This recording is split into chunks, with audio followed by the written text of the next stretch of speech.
Matt Gaetz gives awkward explanation to Bill Maher over why women were seeking customer appreciation from former congressman.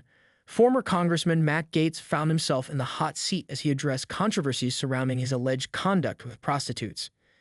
In a rollercoaster interview on Bill Maher's podcast Club Random, Gaetz attempted to fend off his scandal accusations with a mix of denial, deflection, and a somewhat awkward explanation that left both Maher and listeners puzzled.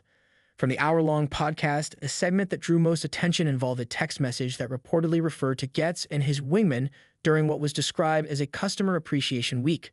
The text, allegedly from a woman associated with Gaetz, claimed that the guys are a little short this week and implied some sort of payment was expected. Maher, never one to shy away from uncomfortable questions, pressed Gaetz for an explanation. Were there coupons involved? Maher quipped. Gaetz's response was a firm denial of being directly involved, claiming, "This is a text message I neither sent nor received. Another person is sending this message, presumably about me, to tell other women that they shouldn't ask for money." Gaetz went on to argue that the text was taken out of context and framed to make him look guilty. The person who sent that message really wanted to be the great recipient of any generosity and didn't want her friends to also be the recipient of that generosity, he said, adding, "You're telling me that makes me some sort of criminal." But the controversy didn't end there, with Maher bringing up allegations that Gaetz met women on platforms like Seeking Arrangements, a site known for facilitating sugar dating. Gaetz dismissed the claims outright, citing a statement from Seeking Arrangements itself, which he claimed confirmed he never had a profile on the site. The media was reporting that I was meeting women on Seeking Arrangements, Gaetz said, adding that the platform publicly denied his involvement. If Seeking Arrangements themselves are saying this is false, I have to combat these things in the media that are not true. Maher, however, pushed back on Gaetz's complaints about media coverage, noting that cherry-picking and lying by omission are common issues on both sides of the political spectrum. The most eyebrow-raising moment of the discussion came when Maher and Gaetz delved into the broader definition of prostitution. Maher, drawing comparisons, said, "The Beverly Hills housewife who really hates her husband but sticks around and fuck him a few times a year because she doesn't want to give up the big house. To me, that's much more prostitution." Gaetz agreed with the sentiment, calling such arrangements textbook doing something you hate for money.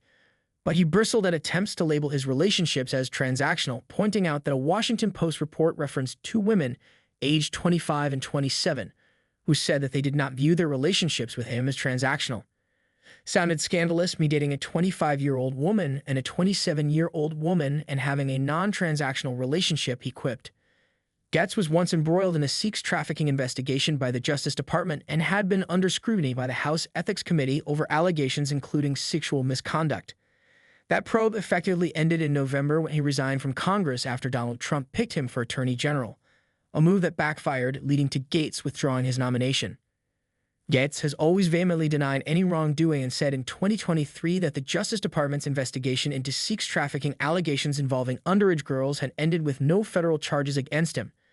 Adding fuel to the fire, Maher highlighted the fact that findings from the House Ethics Committee were made public despite Gaetz's resignation from Congress, a move that broke with tradition. Gaetz seemed unfazed and dismissed the significance of the release, framing it as part of a political vendetta. "I have a lot of enemies on the Republican side, more so than most Republican members," he said, accusing former House Speaker Kevin McCarthy of orchestrating the leaks through allies on the committee. "I wasn't exactly being judged by some non-biased arbiter. These were people with an axe to grind against me." Maher, known for his blunt style, seemed unconvinced by the end of their exchange but touted the podcast episode as being a rare opportunity for some open and honest dialogue. Despite their clashes, the conversation ended on an amicable note, with Gaetz inviting Maher to appear on his upcoming podcast.